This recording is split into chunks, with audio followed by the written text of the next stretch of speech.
What's up YouTube? Derek from Vestige Gaming here. I'm coming at you guys today with my Tenpai Dragon deck profile. I played this at the Richmond Regional yesterday and I ended up going 7-1 and I took 4th place in the whole event out of roughly 300 people. So it was a pretty good day. The deck performed exceptionally well, honestly. There was the one loss was to Voiceless and I pretty much lost to myself because I'm very unfamiliar with the matchup. I'd like to give a shout out to Vestige Gaming and the Princeton guys, John Waddell, for helping me go through some of the lines and just learn and familiarize myself with the deck. I talked to him pretty much all regional. And before I was gonna play Snake Eyes, and I kind of mulled over it and decided to play Tenpai. It was really good. I'm so glad I decided to play this deck. There's nothing very unusual about my list.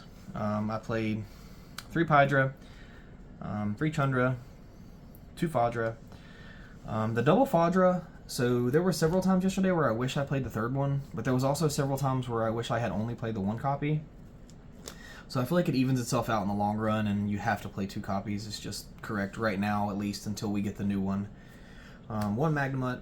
This is your best generic seals target, and it also can be an auto win sometimes if you can tag stuff in the graveyard at the correct time, like IPs and things like that to stop certain interruptions. Hitting lows with this all day long was really good. And yeah, so 3 Kaiman. Card's crazy strong. Just setting a Kaiman won me a couple of games yesterday. Like D-Barrier, okay, I'll just set the Kaiman and play on your turn. 3 Sangan with the 1 Terraforming. Sangan is just a broken card. It's kind of the reason this deck is allowed to function the way that it is, making your stuff immune to hand traps, immune to trap cards and interruptions and things like that. It's just very good. That's it for the Tenpai lineup. It's just your standard Tenpai stuff. For the non-engine, 3 Fenrir. This is pretty standard at this point as well. You just make Fenrir seals pass when your opponent forces you to go first. This card's also great for breaking boards. You can use this to force interruptions and then like Kaiman in the battle phase and just kill your opponent. For the hand traps, I played 3 Ash. I didn't draw this very much, but when I did, it was good. 3 Veiler, drew this in multiples all day long, and it was very good all day long. 2 Ogre. I only played 2 because once you've resolved one of this, you've probably already won the game. Plus, you never want to draw 2 of them. Double Nib. I did not draw this card at all, so I never got to resolve it, but you can't cut this because of how impactful the card is when it does resolve. It could just be a blowout against certain decks. So that was the non-engine monsters. And then I played 3 Prosperity, never got ashed all day long, and it punished the opponent every time. I chose to main deck the Lightning Storm, was very good, outs Snake Eye back row boards and things like that, and kills Voiceless back rows, and it's really good against rogue matchups too. There was a couple times where I had to choose to destroy the attack position monsters, outs Appaloosa, things like that. I chose to main deck the Talents. A lot of people are not playing this because, as I said, your stuff is immune to hand traps for the most part while you're under summoning. But this card is still really good going second. I stole a couple Appaloosas yesterday. I stole an SP Little Knight yesterday, and it was just game deciding when this card did resolve. Call by the Grave. So I played this card because it was really good going second, or it was really good also going first whenever my opponent forced me to play first. You can just set the call by and use it as an interruption instead of having to try to use it for hand traps because your stuff's pretty much immune to them anyway. But there were several times when I resolved this on like an Snake Eye Ash in the graveyard and it turned off for 2 full rotations. So yeah, card was really good. For the traps, we just played 3 copies of Imperm. Probably the best hand trap all day. Because it's a hand trap, or I had to set this in a couple of games at the tops tables and set it in skill drain columns to out skill drains and things like that. So it was really good. For the extra deck, just pretty standard. 2 Bident and 2 Transcendent. The reason I chose to play the 2 copies of Transcendent over the 1 copy is I was only playing 1 copy at the YCS in Indianapolis, and it came up a lot that this was getting taken by unicorns, or sometimes I just needed to resolve a second one, and when it comes up, when you don't have it, you understand how important the card is that you have to have. So I chose to play 2 copies, because if you're playing 2, it's never getting ripped by unicorn, and it's always there if you need it. Plus, the extra deck is so flexible with this, this deck, that you're allowed to make a couple bad choices like that. 1 Trident. This card was crazy. This card is nuts. Being able to swing 3 times for 6,000 damage is insane. It let me run over boards all day long. Sometimes I wouldn't even get to resolve the 3 attacks. It would only get 2. And a lot of times that's enough because the card is so powerful. For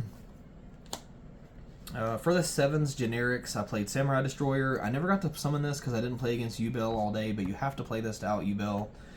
Black Rose, never made it. Meteor Burst, I had to make this card a ton. This card was really, really strong, and every time I made this card, it auto-won me the game. That's it for the generic 7s. For the 10s, I played 1 Ruddy Rose, never made this card. This is the one change that I will be making. This card will be cut. I'm not sure what will take its place, maybe a Striker Dragon, but as far as 10s go, this is by far the worst one. Blackwing Assault Dragon, I made this card once, and when I did, it won me the game.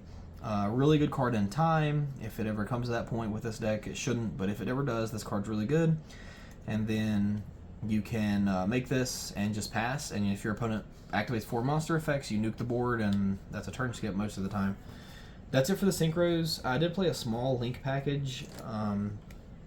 I played double seals, so most of the time you're banishing 1 copy off of your Prosperity anyway, and there was a couple of games where having the double seals came up. You just get debarriered and you have to make one, and then maybe they have the second debarrier, or you just can't do what you need to do, so you make the second one. It out skill drain and things like that, so yeah, this card is really good.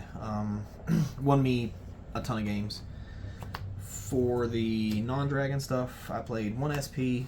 I made this one time against a Snake Eye player in the last round, and then Hita, I made this card a couple times against Snake, and then I played 1 Promethean. So I do not play Striker Dragon, and the theory behind that is that Hita is the same thing. You just make the Hita steal their thing, and then you go into the SP that way. And it's also better because, like, if they ogre this or something, you get to search for one of your dragons, and you can just auto-win the game. And if you don't make SP, you can Hita steal their thing and make it into Promethean. And if you have one of the dragons engraved, you just Monster Reborn it, and then you're off to the races at that point. So, yeah, I didn't play the Link 4 Phoenix. It was, that's probably what will go in place of the Assault Dragon. For the sideboard, I played 3D Shifter. It went in every time I played against Snake. It went in every time I played against Voiceless. It was really good. This card won me a few games. 2 Druid Swarm. This card absolutely put in work against Voiceless all day. This card is insane. You have to also play 2 more Bestials, I feel like, because you play the Magnamut. There's no reason not to play 2 others, so sometimes you'll Magnamut and you'll search for one of these, and it's just more free plays.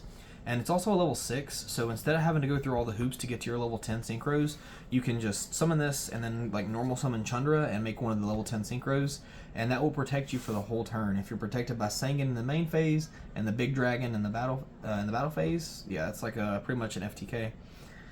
So I played 3 Cosmic. This card went in a few times. It was pretty good. I chose to sideboard the Droplet for when I knew I was playing second against boards that I couldn't break. It went in twice, I think, all day against the Voiceless players, and it was really good. When it did resolve, it was good. I played 1 copy of Harpy's Feather Duster just in case. I played against back row heavy stuff.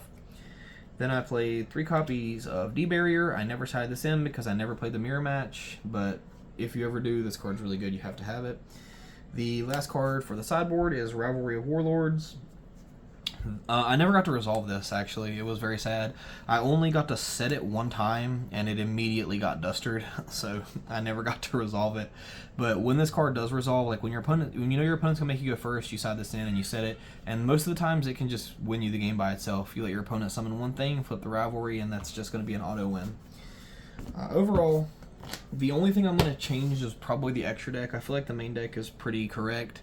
I never missed Heat Wave all day. Trust me, you do not need Heat Wave. Like Seals, Hand Traps is good enough to get you to your turn. Most decks can't kill you through that, and if they can't kill you, then their board doesn't matter. So this is probably the deck I'll play for Nationals with a couple changes to the extra deck, depending on if they are allowing the new Tenpai cards to be played. But yeah, overall the deck performed very well, and I would strongly recommend picking this up. It's very budget friendly. There's no reason for you not to be playing this deck as good as it is and as budget friendly as it is. Anyway, this is Derek from Visage Gaming, and thank you guys.